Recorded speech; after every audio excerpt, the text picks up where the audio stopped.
எனக்கென ஏற்கனவே பிறந்த வலிவலோ இதயத்தை கயிறு கட்டி இழுத்த வலிவலோ ஒளிர் சிந்தும் இரு கண்கள் உயிர் வாங்கும் சிறு இதழ்கள் என்னுள்ளே என்னுள்ளே ஏதேதோ செய்கிறதே.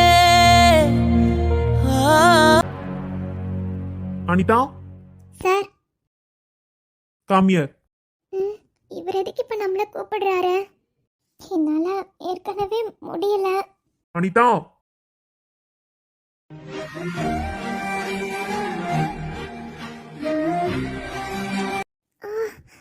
அம்மா.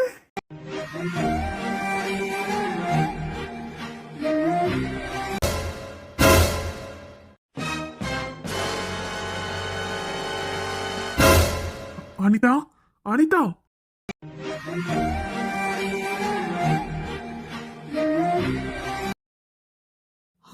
அனிதா, அனிதா.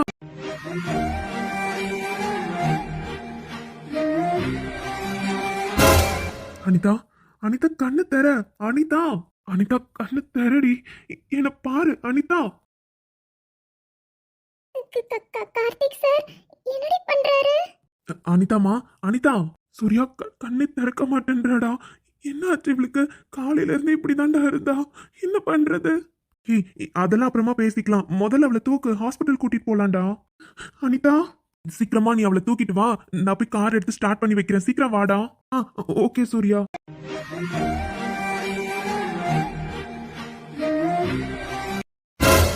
அனிதா கண்ணு தர. அனிதா, என்னடி ஆச்சு உனக்கு?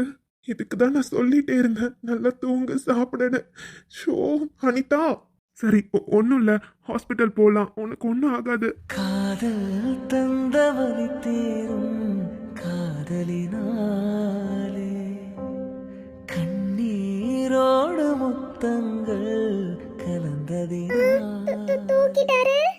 என்னடி நடக்குதுங்க? எனக்கு மட்டும் என்னடி தெரியும்? நானும் அதை தானே பார்த்துட்டு இருக்கேன். ஒருவேளை அவங்க மயங்கி விழுந்துட்டாங்கல்ல, அதனால தூக்கிட்டு போறாரோ என்னமோ. நாம தப்பா எதுவும் நினைக்க கூடாதுடி. அது ஜஸ்ட் மயங்கி விழுந்தனால அவரை தூக்கிட்டு போறாரு போல. பிரகாஷ் சார். என்ன ரேஷ்மா மேம், நானும் பார்த்துட்டு தானே இருக்கேன். மயங்கி விழுந்துட்டாங்கல்ல, அதனால ஹாஸ்பிட்டல் கூட்டிட்டு போறாங்க போல. ஒன்றும் இருக்காது, நல்லா தான் இருப்பாங்க.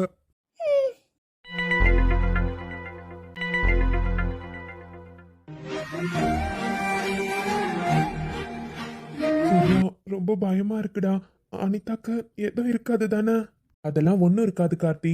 நீ தான் சொல்லிட்டே இருந்தல்ல, 2 நாளா சரியா தூங்கல, சாப்பிடலன்னு. அதனால டயர்ட்ல கூட மயங்கி விழுந்திருப்பா. ஒன்றும் பிரச்சனை இல்லை, அதான் ஹாஸ்பிட்டல் கூட்டிட்டு வந்துட்டோம்ல. உள்ளதான் டாக்டர் பார்த்துட்டு இருக்காங்கல்லடா. டென்ஷன் ஆகாத, ஒன்றும் ஆகாது. நான் எத்தனை முறை சொன்னேன் தெரியுமாடா? நீ வேலை பார்க்கறது தப்பு இல்லை, ஆனால் கொஞ்சம் ஹெல்த்தையும் பார்த்துக்கணும், கொஞ்ச நேரமாச்சும் தூங்கு, நல்லா சாப்பிடுன்னு சொன்னேன். அதை கூட கேட்கவே இல்லைடா. எனக்கு அதனால தான் இப்போ கோவமாக வருது. ஷோ, அவளுக்கு எதுவும் ஆகக்கூடாதுடா. எனக்கு ரொம்ப பயமாக இருக்கு சூர்யா. எத்தனை முறை எழுப்பி பார்த்தேன், தண்ணி தெளிச்சு கூட எந்திரிக்கலடா. அதனால தான் ரொம்ப பயமாக இருக்கு. அது மட்டும் இல்லடா, இன்னைக்கு காலையிலேருந்தே ரொம்ப டயர்டாக தான் இருந்தா. எப்பவும் குளிச்சுட்டு பிரிஸ்கா ரெடியாகி வர பொண்ணு என்னன்னே தெரியல, இன்னைக்கு குளிச்சுட்டு வந்து சும்மா தான் உட்காந்துருந்தா. ஒரு மாதிரி ரொம்ப டயர்டாக இருந்தா. அவகிட்ட இன்னைக்கு நிறைய டிஃப்ரென்ஸ் தெரிஞ்சது. ஆனால் கேட்டாலும் எதுவுமே சொல்லலை. கேட்டதுக்கு கிளைண்ட் வராங்கல்ல, இன்னைக்கு சக்ஸஸ்ஃபுல்லாக முடிக்கணும், அதனால தான் இப்படி இருக்கேன்னு மட்டும் என்கிட்ட சொல்லி மழுப்பிட்டா. எனக்கு ஆனால் அப்போவே டவுட் இருந்துச்சுடா. ஏதோ அவளுக்கு உடம்பு சரியில்லையோன்னு தோணிட்டே இருந்துச்சு. அதே மாதிரி ஆயிடுச்சுடா. பயமாக இருக்கு சூர்யா. கார்த்தி, நீ தேவையில்லாமல் அதை இதையும் யோசிச்சுட்டு இருக்க. அவளுக்கு கண்டிப்பாக ஸ்ட்ரெஸ் அதிகமாக இருந்துச்சு இல்லடா. சரியா தூக்கம் இல்லை, சாப்பிடல, சாதாரண மயக்கமாக தான் இருக்கும். ஒன்றும் பிரச்சனை இல்லை. நீ வேணா பார்த்துட்டே இரு. டாக்டர் வந்து நல்லா தூங்கி ரெஸ்ட் எடுத்தாங்கன்னா சரியாயிடுவாங்கன்னு தான் சொல்லுவாங்க. அதை பற்றி நிறைய யோசிக்காத, பார்த்துக்கலாம் இரு. கார்த்தி, சூர்யா, அண்ணா, என்னடா ஆச்சு? காலையில் நல்லா தானே ஆஃபீஸ் வந்தா, திடீர்னு எப்படி மயங்கி விழுந்தா? தெரியலண்ணா, 2 நாளா சரியா சாப்பிடல, தூங்கல. உங்களுக்கு தெரியும்லண்ணா, காலையிலேருந்து ஒரு மாதிரி டல்லாக தானே இருந்தா. நானும் கேட்டேன், ஆனால் கிளைண்ட் வராங்க, அதனால தான் இப்படி இருக்கேன்னு சொன்னா. அதுக்கப்புறம் ஒர்க் டென்ஷனில் நான் விட்டுட்டேண்ணா. திடீர்னு இன்னைக்கு அவளை கூப்பிடுறப்ப நடந்து வந்துட்டே இருந்தா, சடனாக மயங்கி விழுந்துட்டானா. எனக்கு என்ன பண்ணுறதுனே தெரியல. அண்ணா பயமாக இருக்குண்ணா. எதுவும் இருக்காது தானே? நீ பயப்படாத கார்த்தி, ஒன்னும் இருக்காது. நான் போய் பாக்குறேன். உள்ள மோனி தான் இருக்காளா? ஆமாண்ணா, அவங்க தான் போனாங்க. பயப்படாதடா, நான் போய் பாக்குறேன் என்னன்னு. ம்.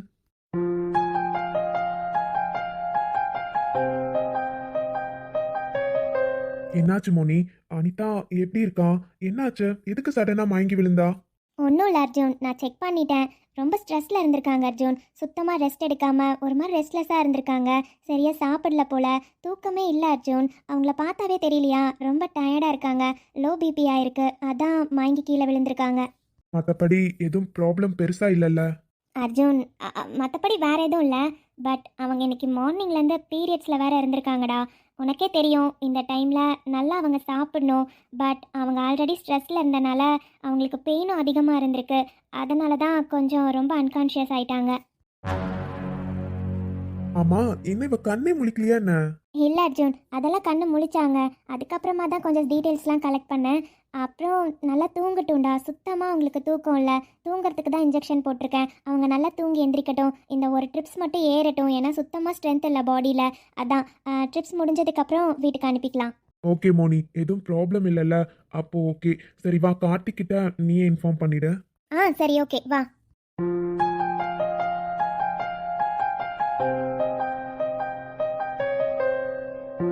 டாக்டர், அனிதா எப்படி இருக்கான்? நல்லா இருக்காளா? கண்ணு முழிச்சாளா? கார்த்திக், நீங்கள் பயப்படுற அளவு ஒன்றும் இல்லை. அவங்க நல்லா தான் இருக்காங்க. முன்னாடியே கண்ணு முழிச்சிட்டாங்க கார்த்திக். பட் அவங்க உடம்புல சுத்தமாக ஸ்ட்ரென்த் இல்லை. நான் தான் தூங்குறதுக்காக இன்ஜெக்ஷன் போட்டு திரும்ப தூங்க வச்சிருக்கேன். அவங்க தூங்கிட்டு இருக்காங்க. ரெஸ்ட் எடுக்கட்டும். என்னாச்சு டாக்டர்? எதுக்கு சடனா மயங்கி விழுந்தா? எனக்கு ஒன்றும் புரியல. நல்லா தான் இருந்தா. ஆனா இன்னைக்கு மார்னிங் இருந்தே ரொம்ப டல்லா இருந்தா. என்னன்னு கேட்டா அவ ஒர்க் டென்ஷன் மட்டும் சொல்லி விட்டுட்டா. அதனால நானும் ரொம்ப ஃபோர்ஸ் பண்ணல. என்னாச்சு? அது ஒன்றும் இல்லை கார்த்திக். என்னன்னா 2 நாளாக சரியாக தூங்காமல் இருந்திருக்காங்க. ரொம்ப ஸ்ட்ரெஸ்ஸில் இருந்திருக்காங்க. சரியாக சாப்பிடல. அதனால லோ பிபி ஆயிருக்கு. அதனால தான் மயங்கி விழுந்திருக்காங்க. அப்புறம் கார்த்திக், உங்ககிட்ட கொஞ்சம் தனியாக பேசணும். ஓகே மோனி, நீங்க பேசுங்க. சூர்யா நீ வா. போலாண்ணா. என்னாச்சு டாக்டர்? என்கிட்ட தனியா பேசணும்னா வேற ஏதாச்சும் ப்ராப்ளமா? அதெல்லாம் எதுவும் இல்லை கார்த்திக். அனிதா உங்ககிட்ட ஏதாச்சும் இன்னைக்கு சொன்னாங்களா? இதை பத்தி கேக்குறீங்க? இல்லை, நீங்கள் தானே சொன்னீங்க இன்னைக்கு மார்னிங் இருந்து ரொம்ப டல்லாக இருக்காங்கன்னு. அது என்னன்னு உங்ககிட்ட கேட்டிங்களா? நான் கேட்டேன் டாக்டர். ஆனா அவ என்கிட்ட எதுவுமே சொல்லல. பட் எனக்கு தோணுது டாக்டர், ஏதோ அவளுக்கு உடம்பு சரியில்லை. ஆனா அவ என்கிட்ட சொல்லாம மறைச்சான்னு மட்டும் எனக்கு தெரிஞ்சது. ஆனா ஒர்க் டென்ஷன்ல நான் கவனிக்கல டாக்டர். யா, எனக்கு புரியுது கார்த்திக். இன்னும் உங்களுக்கு மேரேஜ் ஆகி 1 மந்த் கூட முழுசாக ஆகலை, கரெக்டா? ஆமா டாக்டர். அதனால தான் அவங்க உங்ககிட்ட சொல்ல தயங்கியிருப்பாங்க கார்த்திக். அது மட்டும் இல்லை, உங்கள் மேரேஜ் எப்படி நடந்ததுன்னு எனக்கு தெரியும். கார்த்திக், ஒன்றும் இல்லை, லேடிஸ் ப்ராப்ளம் தான். அவங்க இன்னைக்கு மார்னிங்லேருந்து பீரியட்ஸில் இருந்திருக்காங்க. ஸோ ஆல்ரெடி ஸ்ட்ரெஸ்ஸு, அதனால ரொம்ப பெயின் அதிகமாக இருந்திருக்கும் போல். அன்கான்ஷியஸ் ஆகிறதுக்கு அதுவும் ஒரு ரீசன். இந்த மாதிரி டைமில் கொஞ்சம் நல்லா ரெஸ்ட் எடுத்தால் நல்லாயிருக்கும் கார்த்திக். அதனால தான் சொல்கிறேன், மற்றபடி ஒன்றும் இல்லை. இதுக்கப்புறம் அவங்கக்கிட்ட அவங்களோட ஹெல்த் கண்டிஷன்லாம் கொஞ்சம் கேட்டு தெரிஞ்சுக்கோங்க. பிகாஸ் மேரேஜ் ஆகி 1 மந்த் தான் ஆகுதுன்னு சொல்கிறீங்க. அதனால் இந்த மாதிரி விஷயம்லாம் உங்களுக்கு தெரிய சான்ஸ் இல்லை. சில பேருக்கு பெயின் இருக்காது, சில பேருக்கு நிறைய பெயின் இருக்கும். அந்த மாதிரி நிறைய டிஃப்ரென்ஸ் இருக்குது கார்த்திக். உங்கள் ஒய்ஃப் கிட்ட பேசுங்க, அவங்களுக்கு எப்படி இருக்குன்னு கேட்டு தெரிஞ்சுக்கோங்க. அதுபடி கொஞ்சம் நல்லா பார்த்துக்கோங்க. அவ்வளோதான் கார்த்திக். இந்த மாதிரி டைமில் கொஞ்சம் ரெஸ்ட் எடுத்தாங்கன்னா அவங்களுக்கு சரியாயிடும். நீங்கள் எதுக்கும் பயப்பட தேவையில்ல. அவங்க நல்லா தான் இருக்காங்க. தூங்குறதுக்கு தான் இன்ஜெக்ஷன் போட்டிருக்கேன். அப்புறம் ஒரு ட்ரிப்ஸ் ஏறிட்டு இருக்கு. ட்ரிப்ஸ் முடிஞ்சதுக்கப்புறம் நீங்கள் வீட்டுக்கு கூட்டிகிட்டு போங்க. அவங்க நார்மலாக தான் இருக்காங்க. ஓகே டாக்டர், நான் அனிதாவை பார்க்கலாமா? நீங்கள் போய் பார்க்கலாம். பட் அவங்க தூங்கிட்டு இருப்பாங்க, டிஸ்டர்ப் பண்ண வேண்டாம். Okay doctor. அபிக்குட்டி, எங்க தங்கத்துக்கு இந்த நித்யா அம்மாவை பிடிச்சிருக்கா? அபிக்குட்டிக்கு அம்மாவை பிடிச்சிருக்கு. பாரு, என் தங்கத்துக்கு பிடிச்சிருக்கா. அப்புறம் ஏன் அம்மா கூப்பிட்டா கூட வரவே மாட்டேன்றீங்க? அம்மா சாரி, இனிமே வருவேன். ஐயோ தங்கம், அழகா இருக்குடா அம்மு. நீங்களும் கியூட். பாரு அக்கா, இவளுக்கு எப்படி இந்த வார்த்தைலாம் தெரியும்? நித்யா, அவளுக்கு தெரியாம இருந்தாதான் அதிசயம். அப்பாங்களும் சரி அத்தைங்களும் சரி இந்த மாதிரி தான் சொல்லி கொஞ்சுவாங்க. இவ என்ன ஆசைப்பட்டாலும் வாங்கிட்டு வந்து கொடுத்துட வேண்டியது. அப்புறம் மேடம்க்கு அவங்கள தானே பிடிக்கும். அவங்க சொல்றதெல்லாம் காதுல வாங்கி வச்சுப்பாளே. ஆமாவா தங்கம், உனக்கு அப்பாங்க என்ன வேணாலும் கேட்டாலும் வாங்கி தருவாங்களா? அப்பா வாங்கி வரும். பாத்தியா, நான் சொன்னல, இவ ஏதாச்சும் வேணும்னா வை, என்கிட்ட ஃபர்ஸ்ட் கேட்பா நித்யா. நான் முடியாதுன்னு சொல்லிடுவேன். அடுத்த நிமிஷமே அமைதியா போயிடுவா. போயிட்டு அடுத்த 2 நாள்ல பார்த்தா அந்த பொருள் வீட்டில் இருக்கும். எப்படின்னு பார்த்தா யாராச்சும் ஒருத்தர்கிட்ட போய் சொல்லியிருப்பா, அவங்க ஆர்டர் பண்ணி வாங்கி வச்சிருவாங்க. இவளோட வேலையே இதுதான். அப்புறம் வாங்கி கொடுத்து தானே ஆகணும். எங்க தங்கக்குட்டி கேட்கறத பார்த்தாலே வேண்டான்னு சொல்றதுக்கு யாருக்குமே மனசு வராது. ஆமா தானடா? அபி, நித்யா அம்மா கிட்ட பேசுனியாமா? ஆமாக்கா, இன்னைக்கு காலையில பேசினேன். நல்லா இருக்கேன்னு தான் சொன்னாங்க. நாளைக்கு இல்லைன்னா நாளைக்கு வீட்டுக்கு வரதா சொன்னாங்கக்கா. ஓ அப்படியா, சரிம்மா. சரி, அப்பாங்கெல்லாம் உனக்கு வாங்கி கொடுக்குறாங்கல்ல. நித்யா அம்மா, நீ என்ன கேட்டாலும் செஞ்சு கொடுக்குறேன். உனக்கு என்ன சாப்பிட வேணும்னு சொல்லு, அம்மா செஞ்சு கொடுக்குறேன். அவ்வளோதானடா தங்கம். கண்டிப்பா பாப்பாக்கு அம்மா ஸ்வீட் செஞ்சு கொடுக்குறேன், சரியா? பரவாயில்ல நித்யா, உன்கிட்டயும் ஒட்டிக்கிட்டா. நான் கூட 2-3 நாளாக உன்கிட்ட வராமையே இருக்கவும், என்னடா இவ நித்யா வந்து கூப்பிட்டுட்டே இருக்கா, இவ போகவே மாட்டேன்றாளேன்னு நினச்சேன். பரவாயில்லையே, பேசி உன் பக்கம் கொண்டு வந்துட்டியே. அக்கா, எனக்கு குழந்தைங்கன்னா ரொம்ப பிடிக்கும்க்கா. எங்கள் வீட்டு பக்கத்தில் இருக்க குழந்தைங்க கிட்டலாம் விளையாடலான்னு நினைப்பேன். ஆனால் எங்கள் அப்பா விட மாட்டாரா, போகவே மாட்டேன். ஆனால் எனக்கு குழந்தைங்கன்னா ரொம்ப ரொம்ப பிடிக்கும்க்கா. அதான் அபிக்குட்டியை பார்த்தோன்னே எனக்கு ரொம்ப பிடிச்சிருச்சு. பரவாயில்லக்கா, நித்யா எல்லார்கிட்டையுமே ஒட்டிக்கிட்டா. அபியும் அவகிட்ட போக ஆரம்பிச்சிட்டா. 2 நாளாக பாவம் புள்ள போய் கூப்பிட்டுக்கிட்டே இருந்தா அபியை. வரவே மாட்டேன்னு சொன்னா, இன்னைக்கு எப்படியோ பிடிச்சி உட்கார வச்சு பேச ஆரம்பிச்சிட்டாலே. ஆமாம்மா, அவங்க 3 பேரும் பேசிட்டு இருக்கதே நல்லா இருக்குல்ல. 2 பேரும் உட்காந்து நல்லா பேசிட்டு இருக்காங்க. ஆமாக்கா, என்ன பண்ணுறது, முன்னாடி அணு மட்டும்தான் இருப்பா. நம்மக்கிட்ட அவளால் எவ்வளோ நேரம் பேச முடியும். ஆனால் இப்போ அவளுக்கும் பேசுறதுக்கு ஒரு ஆள் வந்தோடனே ரொம்ப சந்தோஷமாக இருக்கா இல்லக்கா. அனிதா இருக்கப்ப 2 பேரும் சேர்ந்து பேசிகிட்டு இருப்பாங்க. இப்போ இவங்க 3 பேர் ஆட்டம் தாங்க முடியலக்கா. 3 பேரும் சேர்ந்து தான் அரட்டை அடிச்சிட்டு இருக்காங்க. பார்க்கவே சந்தோஷமா இருக்குல்ல கோமதி. இதே மாதிரி எப்பவும் இந்த பிள்ளைங்க ஒத்துமையா சந்தோஷமா இருக்கணும். அது மட்டும் எனக்கு போதும். மருமகளுங்களுக்குள்ள எப்பவும் எந்த பிரிவும் வந்துடக்கூடாது கோமதி. அடுத்து எப்படியும் கவினுக்கும் கல்யாணம் பண்ணுவோம். 4 பேரும் கண்டிப்பா ஒத்துமையா இருக்கணும். அது மட்டும்தான் எனக்கு ஆசை. கண்டிப்பா சந்தோஷமா இருப்பாங்கக்கா. அப்படி பிரியற மாதிரி இருந்தாலும் நாம் எதுக்குக்கா இருக்கோம்? அந்த மாதிரி சீக்கிரமா பிரிய விட்டுருவோமா என்ன? எப்பவும் கண்டிப்பா ஒத்துமையா தான் இருப்பாங்க. பாத்தியாமா, நல்லா பாரு, எப்படி சிரிச்சு சந்தோஷமா இருக்காங்கன்னு பாரு. எதுவுமே பண்ணாம அமைதியா இருக்க. முன்னாடியாச்சும் இந்த அணு கிட்ட ஏதாச்சும் வேலை சொல்லி அவளை வெறுப்பேத்திட்டு இருப்போம். இப்ப பாத்தியா, அதை கூட சொல்ல முடியல. எப்ப பார்த்தாலும் வீட்டுல ஆளுங்க இருந்துகிட்டே இருக்காங்க. அத்தைங்கெல்லாம் எங்கேயுமே வெளியவே போக மாட்டாங்களா? அவங்க என்னன்னா இங்க உட்காந்துருக்காங்க. மருமகளுங்க 2 பேரும் மேல, அது சோஃபா மேல உட்காந்து பேசிட்டு இருக்காங்க. அதை கூட பார்த்து எவ்வளவு சந்தோஷமா இருக்காங்க பாருங்க. ஷோ, எனக்கு இதை பார்க்க வயிறே எரியுதுமா. இவங்க சந்தோஷமா இருக்கவே கூடாதுன்னு நினைச்சேன். ஆனா இப்ப குடும்பமே ரொம்ப சந்தோஷமா இருக்கே. அதெல்லாம் நான் அப்படி விட்டுருவேனா ஷாலினி? இப்பவே போய் நான் அவளுக்கு வேலையை கொடுக்குறேன் பாரு. எப்படிமா முடியும்? அதான் அத்தைங்க இருக்காங்களே. அவங்க இருந்தா எனக்கு என்னடி பிரச்சனை? இப்ப பாரு. அனு, ஏன் அனு, என்னம்மா கல்யாணி வேணும் உனக்கு? எதுக்கு இப்ப அணுவை கூப்பிட்டு இருக்க? ஏன் நீ, நான் கூப்பிடுறதுல என்ன இப்போ? எனக்கு ரொம்ப தலைவலியா இருக்கு. எனக்கு காஃபி குடிக்கணும் போல இருக்கு. அதான் அவளை கூப்பிட்டு காஃபி போட்டு கொடுக்க சொல்லி கேட்க போறேன். என்னது? நான் இப்ப என்ன தப்பா கேட்டேன்? என்னதுன்னு கேக்குறீங்க? ஆமா, நீ தானே தலைவலிக்குதுன்னு சொன்ன. அதுக்கு எதுக்கு அணுவை கூப்பிட்டு இருக்க? ஏன், உனக்கு கிச்சன் எங்க இருக்குன்னு தெரியாதா? அடுப்பு மேல பால் இருக்கு, போய் லைட்டா சூடு பண்ணி காஃபி போட்டு குடி, புரியுதா? போ. என்ன நீ இப்படி சொல்லிட்டு இருக்கீங்க? ஒரு காஃபி கூட உங்க மருமக எனக்கு போட்டு கொடுக்க மாட்டாளோ? ஏன், நீங்களும் தான் காஃபி குடிக்கிறீங்க, உங்களுக்கு அவ தானே போட்டு கொடுத்துருப்பா. இங்க பாரு கல்யாணி, எங்களுக்கு நாங்களே தான் காஃபி போட்டு குடிக்கிறோம். எங்க மருமக போட்டு கொடுக்குறேன்னு தான் சொல்லுவா. ஆனா சின்ன வேலையை கூட எங்களால செஞ்சுக்க முடியாதா என்ன? நம்மளால முடிஞ்ச வேலையை நாமளே செஞ்சுக்கணும். காலையில இருந்து அவ எவ்வளவு வேலை பாக்குறான்னு தெரியுமா? இதுல அபிய வேற பாத்துக்கிறா. நித்யா வந்திருக்கனால அவளுக்கு கொஞ்சம் ஹெல்ப்ஃபுல்லா இருக்கு. இங்க பாரு, சின்ன வேலை அவங்கவங்களால முடிஞ்சதா அவங்கவங்களுக்கு அவங்களே பண்ணிக்கணும். அதை விட்டுட்டு தொட்டதுக்கெல்லாம் அவளை கூப்பிட்டு இருந்தா எப்படி? அவ இந்த வீட்டு மருமக, வேலைக்காரி கிடையாது, புரியுதா? நீ கேட்டப்பெல்லாம் உன் இஷ்டத்துக்கு உனக்கு வேலை செஞ்சு கொடுக்கறதுக்கு. உனக்கு வேணும்னா நீ போட்டு குடி, புரியுதா?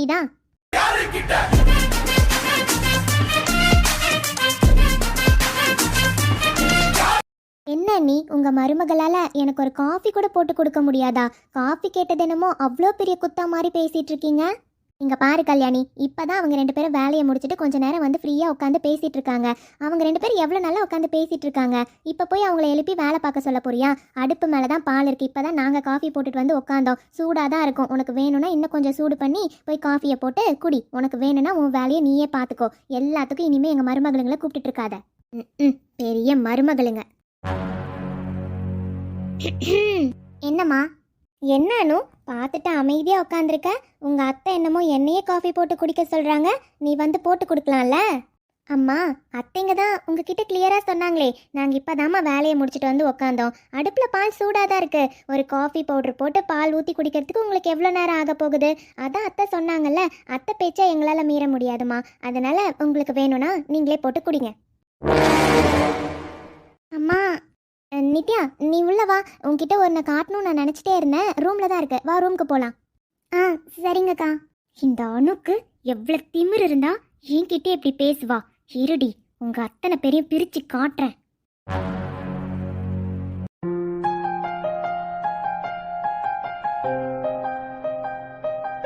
கொஞ்ச நேரத்துல நான் எவ்வளவு பயந்துட்டேன் தெரியுமா அனிதா? சாப்பிடு தூங்குன்னு உன்கிட்ட எத்தனை முறை சொன்னேன். ஆனா நீ சுத்தமா கேட்கவே இல்லை. இப்ப பாரு, லோ பிபி, பத்தாததுக்கு உடம்பு வேற சரியில்லை. அதை என்கிட்ட சொல்றதுக்கு உனக்கு என்ன கஷ்டம்? சொல்லியிருந்தா மார்னிங் கண்டிப்பா உன்னை ரெஸ்ட் எடுக்க வச்சுதான் கூட்டிட்டு போயிருப்பேன். ஏன் தான் இப்படி பண்றியோ எனக்கு தெரியல. அப்பவே நான் யோசிச்சது கரெக்டா தான் இருந்திருக்கு. நான் கண்டிப்பா ஸ்டெப் எடுத்திருக்கணும். என் மேலதான் தப்பு. ஒரு நிமிஷம் நான் எவ்வளோ பயந்துட்டேன் தெரியுமாடி? என் லைஃப்லே நீ வந்ததுக்கு அப்புறம் தான் அனிதா நான் சந்தோஷமா இருக்கேன். எவ்வளோ சிரிக்கிறேன்னு எல்லாமே நீ வந்ததுக்கு அப்புறம் தான். உனக்கு ஏதாச்சும்னா என்னால் தாங்கிக்கவே முடியாது அனிதா. நீ தான் எனக்கு எல்லாமே. என்னதான் என் குடும்பம் மொத்தமும் என் பக்கமே இருந்தாலும் சில ஆறாத காயங்கள் என் மனசுல இருந்துக்கிட்டே இருக்கு. ஆனாலும் அந்த காயத்தெல்லாம் மீறி நான் சந்தோஷமா சிரிக்கிறேன். அந்த காயத்தெல்லாம் போக்குற மருந்தா நீ மட்டும்தாண்டி இருக்க. அப்படி இருக்கப்போ நீ இல்லைன்னா என்னால முடியாது அனிதா. உனக்கு ஒன்றும் ஆகாது. உம். வெள்ளி ஓடை பேசினால் சொன்ன வார்த்தை ஞாபகம். மேகம் ரெண்டும் சேர்க்கையில் மோகம் கொண்ட ஞாபகம். வாயில்லாமல் போனால் வார்த்தை இல்லை கண்ணே, நீ இல்லாமல் போனால். எங்க அனிதா, எந்திரிச்சிட்டியா? எப்படி இருக்க? நல்லா இருக்கியா?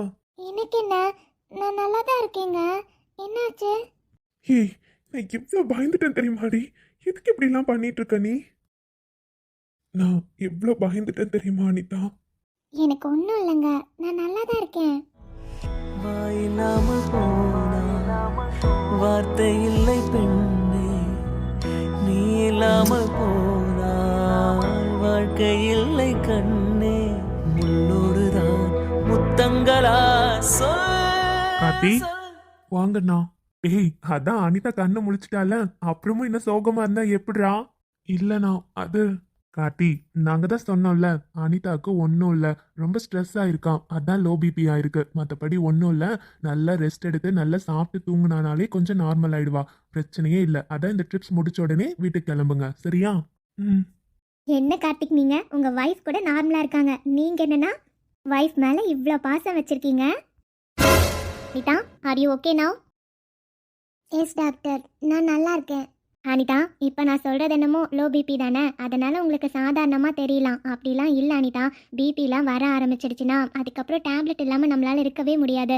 ஸோ பிபி வராமல் நம்ம பார்த்துக்கணும். ரொம்ப ஸ்ட்ரெஸ்ஸாக இருந்திருக்கீங்க, சுத்தமாக ரெஸ்ட் எடுக்கல, சாப்பிடல, அதனால தான் லோ பிபி வந்திருக்கு. அதனால உடம்ப நல்லா பார்த்துக்கோங்க. அதுக்கப்புறம் ஒர்க்கை பார்த்தா போதும். என்ன அனிதா, இனிமே சாப்பிடாம இருப்பேன்? இல்லை மாமா. வீட்டுக்கு போ, வீட்ல இருக்கு உனக்கு. மாமா, வீட்டில் சொல்லிட்டீங்களா என்ன? இன்னும் சொல்லலமா, ஆனா கண்டிப்பா சொல்லணும்ல. வீட்ல எல்லாம் இவ்ளோ பெரிய விஷயத்த மறைக்க முடியாது, தெரிஞ்சா ரொம்ப கோவப்படுவாங்க. அனிதா, டாக்டரா இல்லாமல் பர்சனலாக ஒரு விஷயம் சொல்கிறேன், கேட்குறீங்களா? சொல்லுங்கள் டாக்டர். அனிதா, முன்னாடி மாதிரி நீங்கள் இல்லை. உங்களோட ஹெல்த் கண்டிஷன் உங்கள் அம்மாவுக்கு தெரியும். ஸோ நீங்கள் சொன்னீங்கல்ல, நீங்கள் பீரியட்ஸில் இருக்கீங்க, இந்த மாதிரி டைமில் பொண்ணு எவ்வளோ கஷ்டப்படுவான்னு அம்மாவுக்கு தெரியும். அதனால் உங்களுக்கு அம்மா வீட்டில் இருந்தவரையும் எதுவும் தெரிஞ்சிருக்காது. பட் கல்யாணம் ஆயிடுச்சு உங்களுக்கு. உங்கள் ஹஸ்பண்ட்க்கு உங்களை பற்றின ஹெல்த் டீட்டெயில்ஸ் எல்லாமே தெரியணும் அனிதா. ஸோ ஹஸ்பண்ட் கிட்ட எதையும் மறைக்காதீங்க, எல்லா இன்ஃபர்மேஷனும் ஷேர் பண்ணிக்கோங்க, புரியுதா? ம், ஓகே டாக்டர். சரி, மற்றபடி you're all right, no problem. அதனால் இந்த ட்ரிப்ஸ் முடிஞ்ச உடனே நீங்கள் வீட்டுக்கு கிளம்பலாம். Okay doctor. கார்த்திக், அனிதாக்கு சில டேப்லெட்ஸ்லாம் ப்ரிஸ்கிரைப் பண்ணுறேன், அது மட்டும் வாங்கிட்டு போய் ரெகுலராக கொடுங்க, ஓகே? Okay doctor.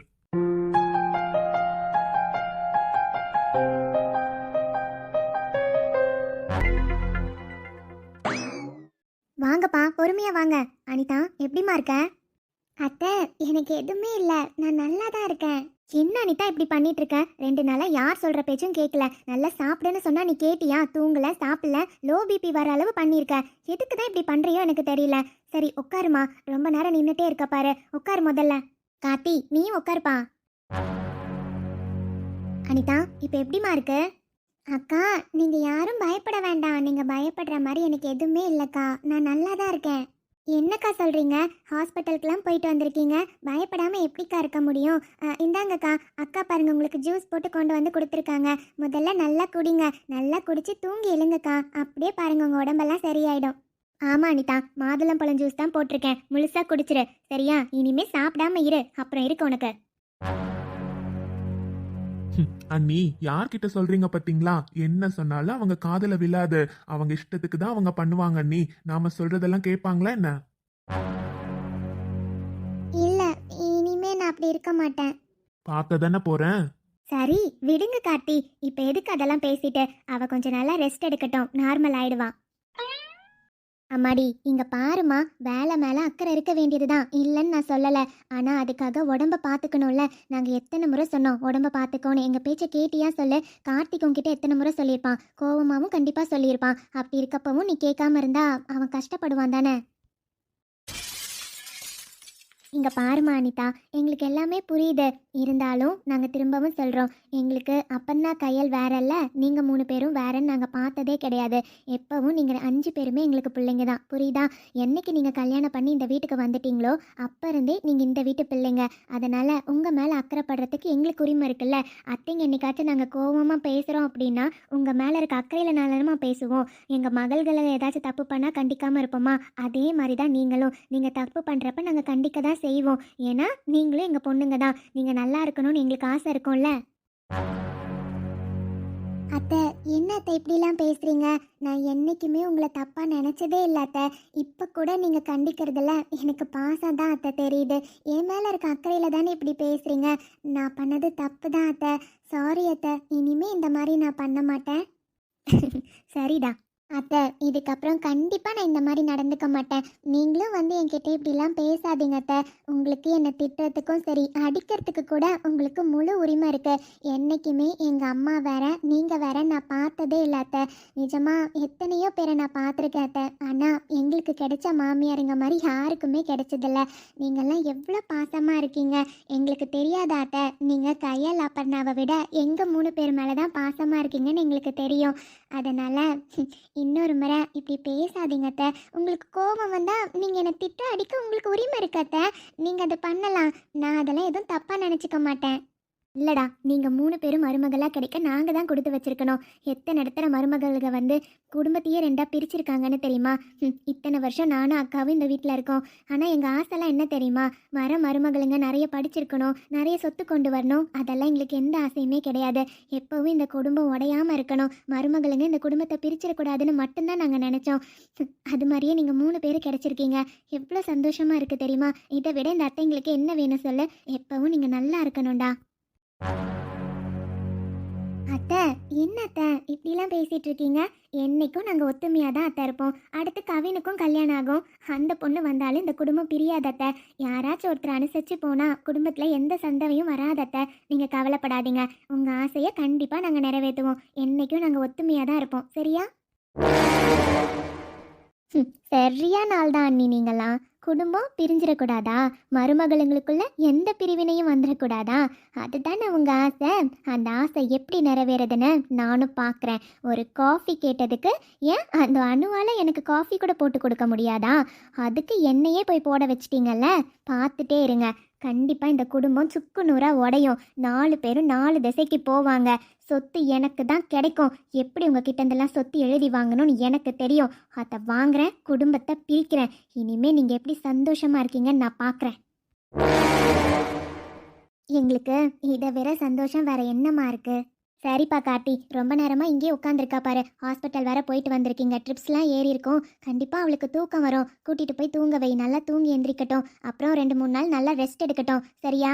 ஆமாப்பா, நீ தான் பக்கத்துலேயே இருந்து பார்த்துக்கணும். சரிம்மா, நான் பார்த்துக்கிறேன்.